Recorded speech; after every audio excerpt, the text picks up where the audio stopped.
the scent of your soul. Why self-consciousness shapes every circumstance in your life. We spend hours choosing perfumes to smell irresistible, yet rarely stop to question the invisible fragrance of our inner world, the scent of our consciousness. Like perfume, your self-consciousness announces your presence before you speak. It colors every circumstance, attracts certain experiences, and repels others.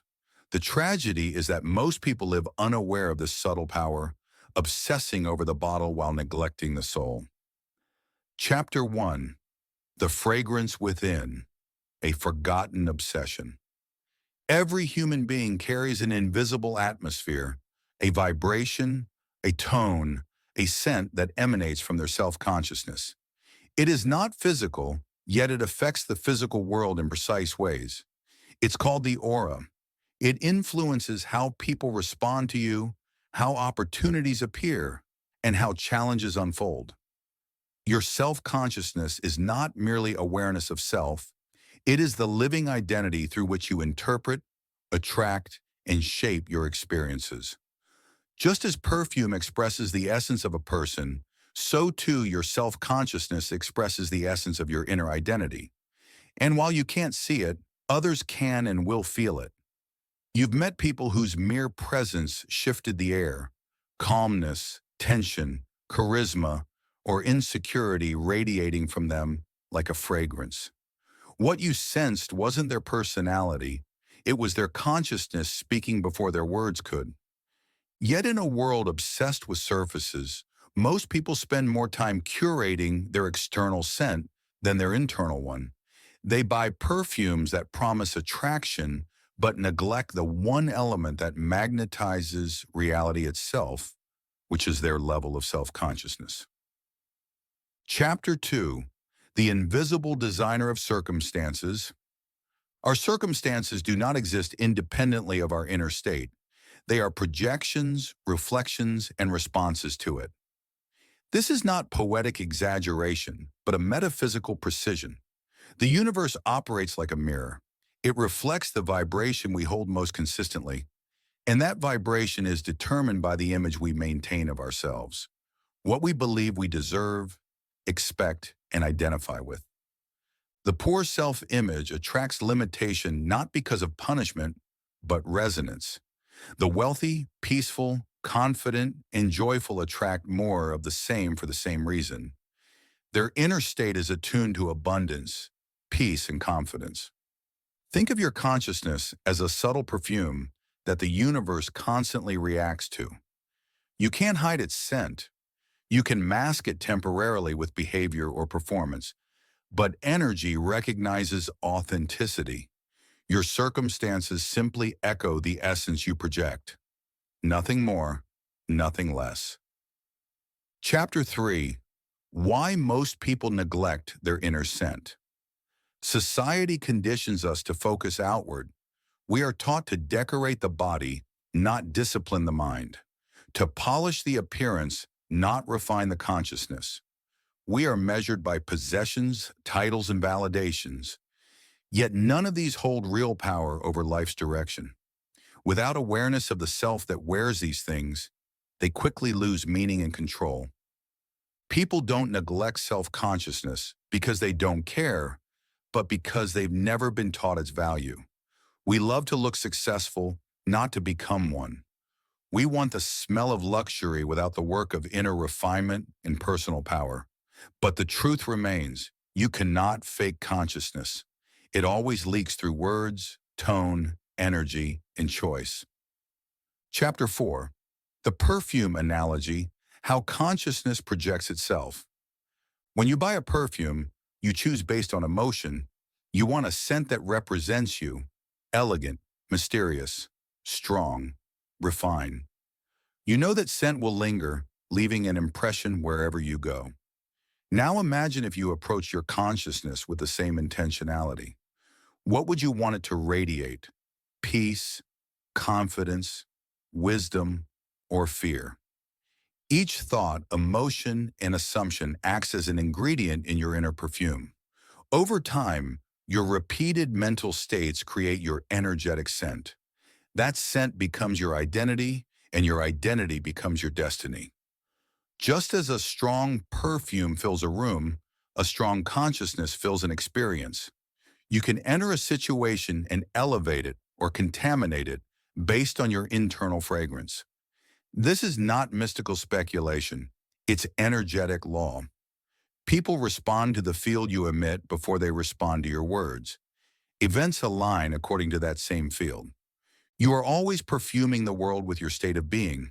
The question is, what are you perfuming it with? Chapter 5. The Cost of Unconscious Living. Unconsciousness is not merely ignorance. It is self-abandonment. It is living under the illusion that circumstances shape you when, in truth, it is you who shapes them. This confusion breeds victimhood, resentment, and envy. When people feel powerless, they compensate through control, validation, or escape. But these are perfumes of fear, not freedom. The unconscious individual is like someone who wears a luxurious scent but never bathes. The perfume cannot cover the underlying odor of suppressed emotions, guilt, and fear. Without inner cleansing, external refinement is futile. And this is why so many self-help strategies fail. They focus on doing without addressing being. You can change habits, affirmations, and strategies, but if the self that performs those remains rooted in lack, they collapse under their own contradiction. Chapter 6. Cultivating the Scent of Conscious Mastery. To transform your life, you must transform your self-consciousness, not as an abstract idea, but as a daily discipline.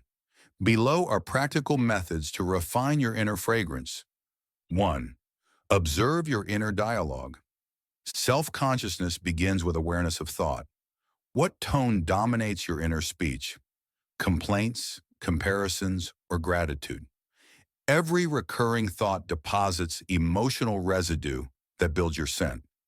Replace unconscious mental chatter with conscious creation. 2. Curate your emotional state. Emotions are energetic signals that define your vibration. If you live in resentment or fear, your world mirrors chaos. Cultivate peace deliberately through practices like mindfulness, prayer, or deep breathing. Your peace becomes magnetic power. 3. Redefine your identity. Ask, who am I when no one is watching? The honest answer reveals your real consciousness. Refine it by affirming qualities that align with the life you desire. Confidence, generosity, mastery, purpose. Identity is not found, it's formed. 4. Practice inner hygiene. Just as you cleanse your body, cleanse your mind. Release toxic beliefs, forgive the past, and detach from narratives that stink of victimhood. A clean consciousness naturally attracts harmonious circumstances. 5. Visualize with emotional precision. Visualization is not fantasy, it's fragrance design. Feel the identity you wish to embody is already real. When the subconscious accepts it, circumstances follow. 6. Surround yourself with conscious individuals. Energy is contagious. The more elevated the company you keep, the purer your fragrance becomes. Surround yourself with those who live from awareness, not reaction. Chapter 7. The Subtle Power of Presence. Presence is the highest form of self-consciousness. It's awareness without distraction, identity without distortion. When you are present, you radiate clarity. People sense it. Animals respond to it. Even your environment becomes organized around it. Presence is the ultimate fragrance of the awakened mind. Look at great leaders, healers, and creators. They do not necessarily speak louder, but their consciousness speaks through them. Their presence transforms rooms, conversations, and nations because their inner scent is aligned with mastery, not confusion. To live unconsciously is to react. To live consciously is to create. Chapter 8. The Obsession Worth Having. We are told to be careful with obsession, but there is one obsession worth cultivating: the obsession with self-awareness. Every other obsession consumes you. This one liberates you. To be obsessed with your inner identity is not narcissism. It is responsibility. It is to recognize that every word, emotion, and assumption contributes to the fragrance you leave in the world. Your consciousness is your true brand. If it carries a scent of integrity, peace, and power, life itself bows in recognition. The greatest luxury you can possess is a consciousness that radiates divinity. Conclusion: craft your fragrance with awareness. The world is not responding to your effort, it is responding to your essence. You are the perfumer of your destiny, constantly mixing beliefs, emotions, and intentions into the fragrance of your life. Choose them wisely. You already wear a scent, which is your consciousness. Make it one of clarity, confidence, and compassion. Obsess not over how you look, but over what you emanate. Circumstances are simply the reflection of your scent meeting the atmosphere of reality. So the next time you reach for your favorite perfume, pause and ask, what scent does my soul wear today?